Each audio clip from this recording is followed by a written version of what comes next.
Assalamualaikum Kota. Waalaikumsalam warahmatullahi wabarakatuh. Gimana Teko kabarnya hari ini? Alhamdulillah sehat. Masih diizinkan sehat. Sibuk banget ya, apalagi udah ada Twin ya. Alhamdulillah ya kesibukan yang dinikmatin. menyenangkan. Iya, kesibukan yang kita tunggu-tunggu. Jadi mereka udah 2 bulan lewat berapa hari ya, sayang? Ini Udah sekarang hampir 3 tanggal- bulan sih, hampir jalan 3 berarti sekarang tanggal 9 ya, 2 bulan 9 hari. 9 harian.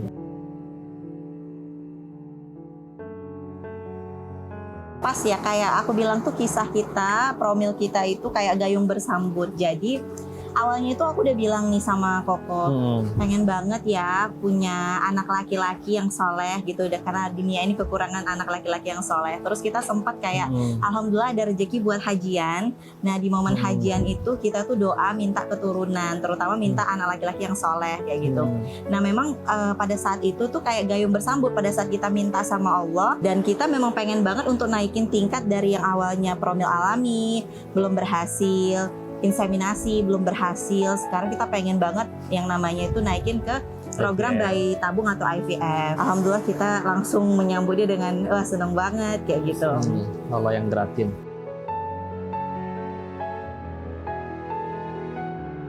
Oh iya pas banget sayang.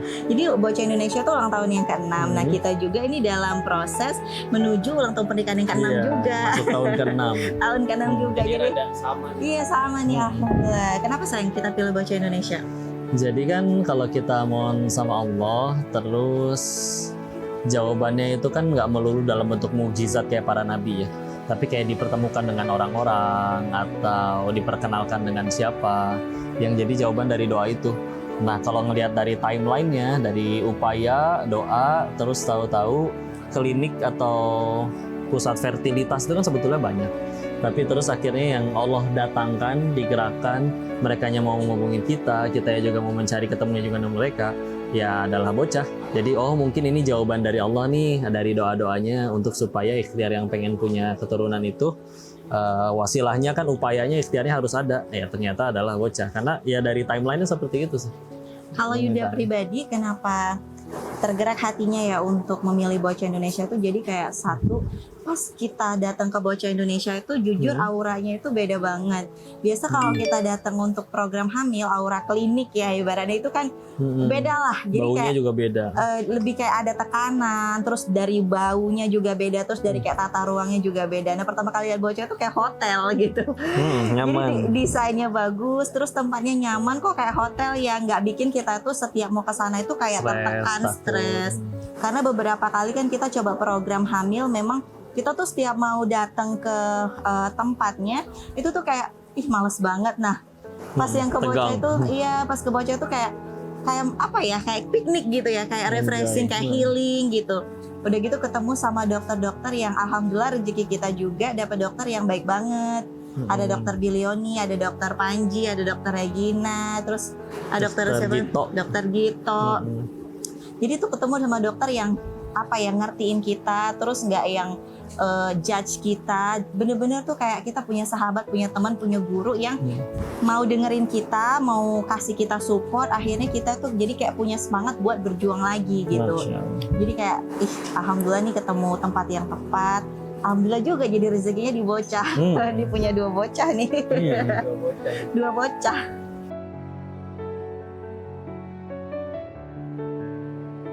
Ya, ada nasihat dari Umar bin Khattab ya.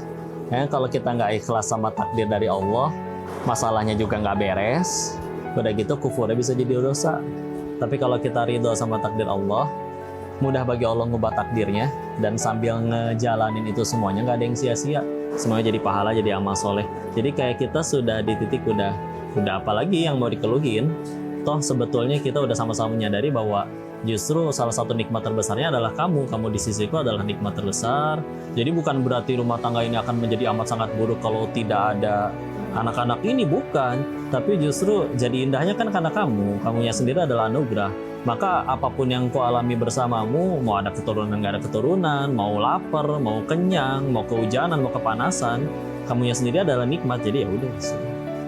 Kalau Yunda sendiri up and down pada saat proses hamil itu adalah ketika Yunda itu kayak masih belum bisa nerima takdir Allah, kenapa punya keturunannya itu lama.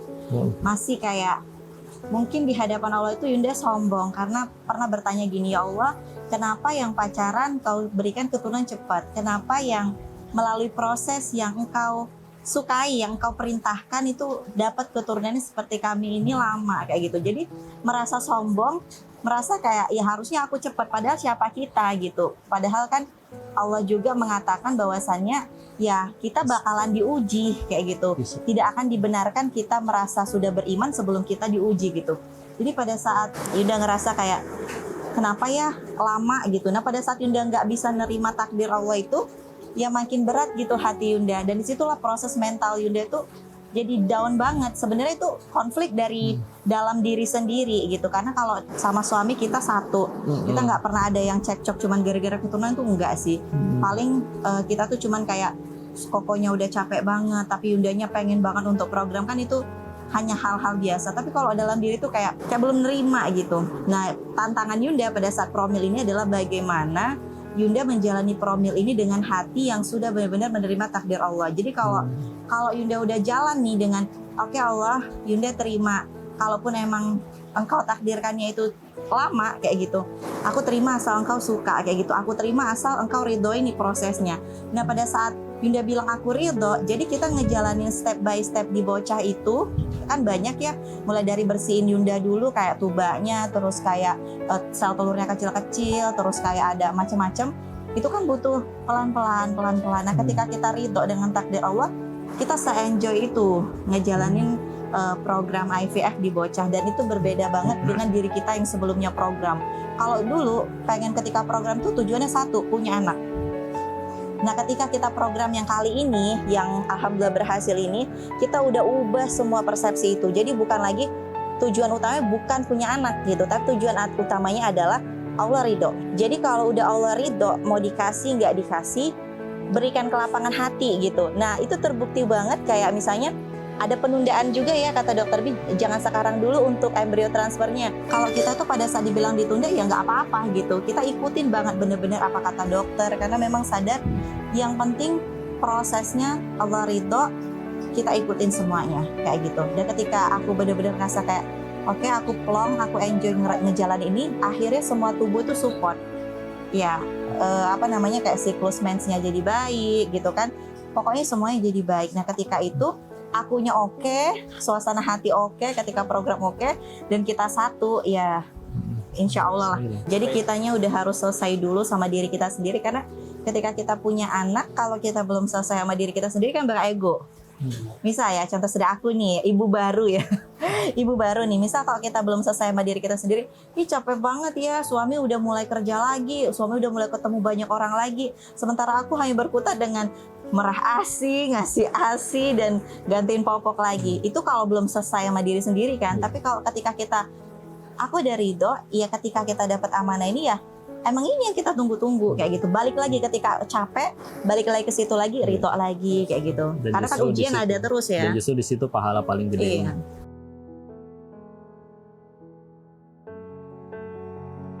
Ketika udah jadi suami, apalagi jadi ayah, justru mimpi dan bahagianya itu mereka. Ya. Jadi aku juga sih ketika jadi ibu ya, impianku jadi bukan malah jadi ada yang hilang, ada yang dikorbankan. Oh enggak, orang mereka tujuannya kok, masa tujuannya yang hilang. Jadi lihat mereka bahagia, lihat mereka tumbuh sehat, udah kan, balik lagi kan sudut pandang karunianya aja sih yang kita kejar, yang kita ubah.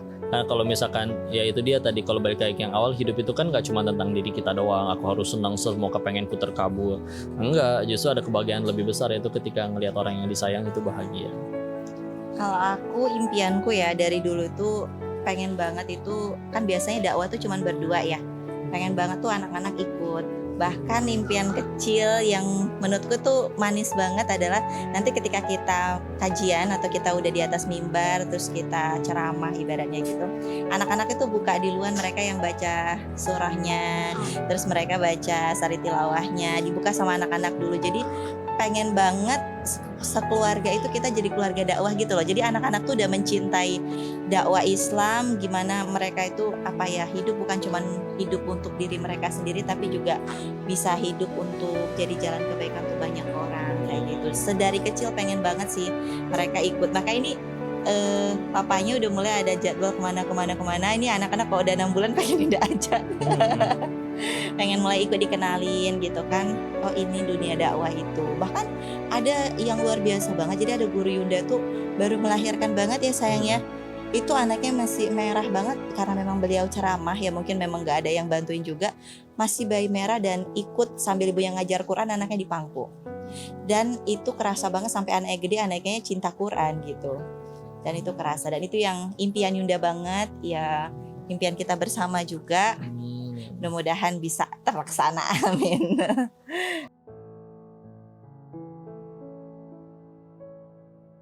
Buat bocah dan semua yang ada di dalamnya, kami nggak bisa balas apa-apa, tapi pasti Allah balas dengan kebaikan yang jauh lebih besar. Mudah-mudahan kami dan anak-anak semua yang terlahir di sana menjadi pahala jariah bagi kalian, jadi hamba-hamba yang bertakwa. Dan kami bersaksi ya bahwa ada orang-orang yang telah menjadi jalan lahirnya cita-cita kami, lahirnya yang nggak tahu ke depannya. Mudah-mudahan anak ini jadi ulama yang bermanfaat, yang jadi kebaikan bagi banyak orang, dan itu terlahirnya melalui kalian, effort kalian.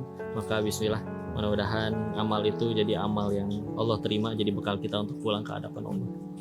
Kalau dari Yunda buat bocah Indonesia, Yunda dari hati yang terdalam dan anak-anak juga mengucapkan terima kasih banyak untuk bocah Indonesia yang sudah membersamai kami dari mulai masa-masa sulit sampai kita berhasil merasakan masa-masa yang lucu dan membahagiakan, tentunya tidak lepas dari perpanjangan tangan Tuhan melalui bocah Indonesia. Terima kasih banyak kepada dokter-dokter ya yang sudah sangat banyak membantu kita, Dokter Bilioni, Dokter Gito, Dokter Regina, Dokter Panji, dan masih banyak lagi dokter-dokter keren di Bocah. Semangat terus. Pokoknya ketika kita ketemu sama dokter itu kita bahagia banget. Jadi semangat terus ya dok, menebar kebaikan positif. Kalau kata dokter Bibi positif. Dari itu Yunda tuh ke mindset sampai sekarang positive thinking terus. Pokoknya semangat terus dok. Insya Allah dari tangan-tangan kalian lah akan lahir mujahid-mujahid yang Masya Allah mudah-mudahan jadi manfaat di buminya Allah ini.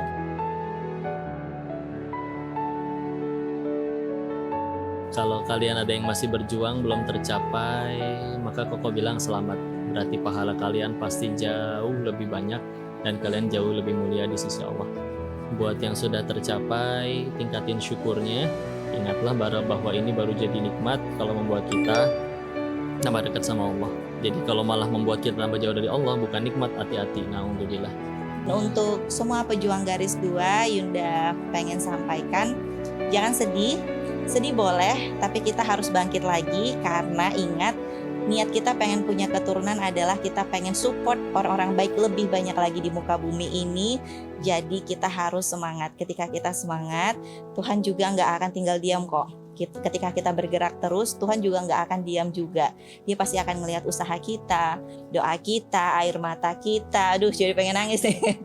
Pokoknya Tuhan itu nggak diam dan Tuhan itu nggak biarin kita sendirian. Dia itu cuman pengen lihat sejauh mana kita tuh menghamba ke dia, minta ke dia, semerengek apa kita, sebutuh apa kita dengan dia. Dan ketika kita benar-benar jadi orang yang diharapkan oleh Tuhan, diharapkan artinya kita nurut sama Allah, maka pada saat itu juga oke, ini saatnya. Ini saatnya kamu punya keturunan insya Allah. Jadi buat teman-teman semua semangat. Pokoknya jaga hubungan romantis juga dengan pasangan. Karena tujuan kita menikah, ingat, bukan hanya sekedar punya keturunan, tapi juga menjaga keharmonisan sakinah mawaddah warahmah. Bonusnya Allah hadirkan anak-anak sebagai penambah keceriaan dan kebahagiaan insya Allah. Terima kasih Bocah Indonesia. Selamat ulang tahun. Selamat ulang tahun. Ulang tahun. Ya.